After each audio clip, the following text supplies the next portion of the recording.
23 वर्षे या नगरच्या मुलीने जे केले ते पाहून त्याच्यावरती कोणाला विश्वास बसणार नाही। 23 वर्षीय वर्षा ही नगर जिल्ह्यातील पाथर्डी तालुक्यामधील मढी येथील रहिवाशी।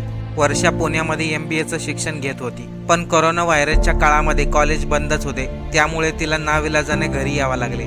त्यानंतर वर्षाने पुन्हा कधीच पुण्याला न जाण्याचा विचार घेतला आणि घरीच गोशाळा काढण्याचा विचार केला। त्यावेळेस वर्षाला गाई वासरांचा चांगलाच लळा लागला। वर्षाला त्यामधूनच एक आयडिया आली। गोशाळेतून मिळणाऱ्या शेणापासून तिने अगरबत्ती, धूप, गौरी, पंती आणि गांडूळ खत तयार करू लागली।